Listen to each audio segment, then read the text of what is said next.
And today, Senator Barack Obama will do lunch with former President Bill Clinton in New York. The face-to-face comes as analysts say Obama needs to clear the clutter and get back to the issues. CNN's Suzanne Malveaux joins me now in New York. And, we're talking this morning about the way that this campaign is going. It's almost a replay of 2004, where the Republican side is doing an awfully good job of trying to define the Democrat, putting him on the defensive. What does he need to do? And Obama did a very good job in the primaries of defining himself. He really has to step up at this time because we're talking about 54 days left. The stakes are extremely high. The time is getting short. Recently, we've seen a bitter exchange between the campaigns as both accuse the other of misrepresenting their opponent. Now, the question now is whether this is going to affect how voters actually see the candidates. Enough is enough.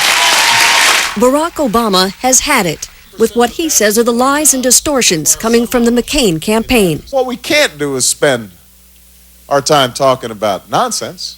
But the Republican attack strategy, combined with a reinvigorated Republican ticket, has forced Obama to respond, taking time away from his themes of change.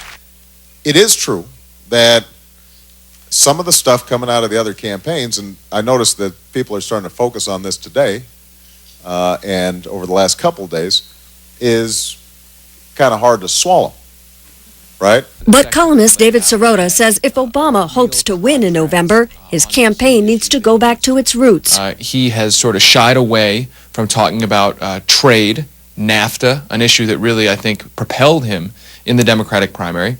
And he hasn't talked as forcefully of late about the war in Iraq. Those are the two issues that really contrast him with John McCain, I think, most effectively. For his part, Obama says he will not allow his campaign to be derailed. Our job is to just drum home day after day the facts.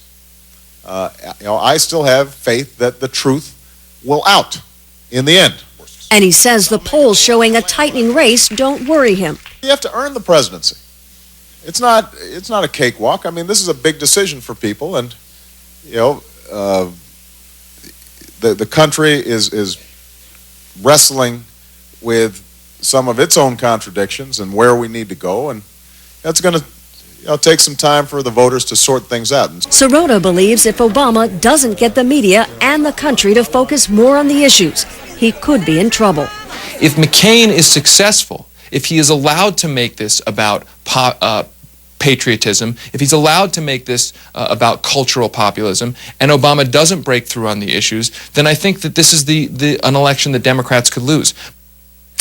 Today, on the anniversary of the September 11th attacks, both candidates have suspended their campaigns. They're going to appear together at Ground Zero this afternoon to lay a wreath. Both candidates say that today is a day to set aside partisanship. Remember that we're all united in being Americans. And then later, Barack Obama is also going to have a private lunch with former President Bill Clinton here in New York before Clinton goes on the road to campaign next week in Florida for Barack Obama. It should be a very interesting lunch to see what happens, what comes out of that.